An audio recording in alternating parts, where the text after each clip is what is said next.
កោះអាថ័ន្តបិសាចគឺជាកោះដែលមានសត្វបិសាចខ្លាំងៗជាច្រើនបេក្ខជនម្នាក់ៗត្រូវតែស្ថិតនៅក្នុងកោះនោះរយៈពេល3យប់3ថ្ងៃដើម្បីតេស្តភាពក្លាហានបេក្ខជនម្នាក់ៗមានត្បូងថាមពលមួយប្រសិនបើសុំចុះចាញ់គ្រាន់តែបំបែកត្បូងថាមពលនោះពួកគេនឹងអាចចេញពីកោះនោះបានដោយសុវត្ថិភាពនៅក្នុងកោះនោះគ្រោះថ្នាក់មែនក៏ប៉ុន្តែក៏មានសំណាងដែរបេក្ខជនម្នាក់នេះត្រូវបានបិសាចប្រជាវាយប្រហារនាងក៏បានបំបែកត្បូងថាមពលដើម្បីគេចខ្លួនបេក្ខជនម្នាក់នេះវិញដោយសារតែបិសាចចចកឡោមព័ទ្ធក៏សុំចុះចាញ់ដូចគ្នា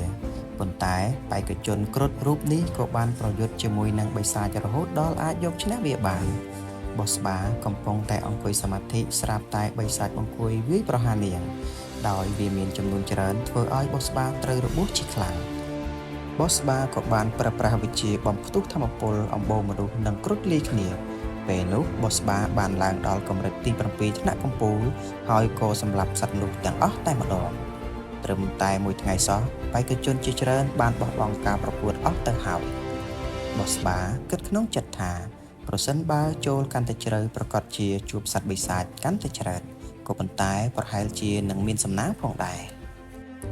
ពេលទៅដល់មុខបន្តិចឃើញថាមានបិសាចឆ្មាមួយកំពុងតែការពារផ្កាឈូកមួយគ្រាន់តែបោះស្បាដើរទៅជិតស្រាប់តែបិសាចឆ្មានោះវាយប្រហារបោះស្បាតែម្ដង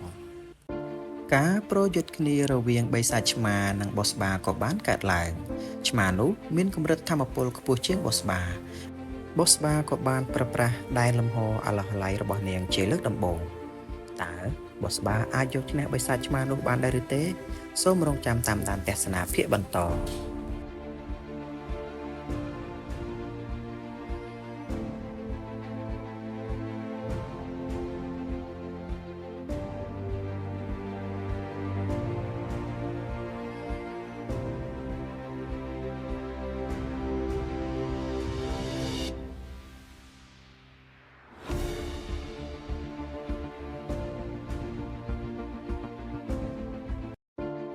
ដោយស្ថិតនៅក្នុងដែនលំហអាឡោះអាល័យរបស់បោះស្បា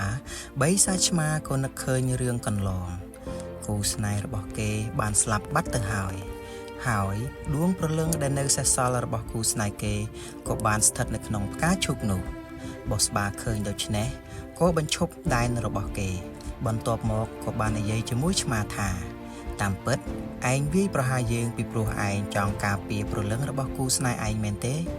យើងទាំងពីរនាក់គឺដូចគ្នាទេយើងរងចាំមនុស្សដែលយើងស្រឡាញ់រស់ឡើងវិញហើយបោះស្បាក៏បានបន្តទៀតថាឈាមរបស់ខ្ញុំមានធម្មពលទឹកអម្រឹត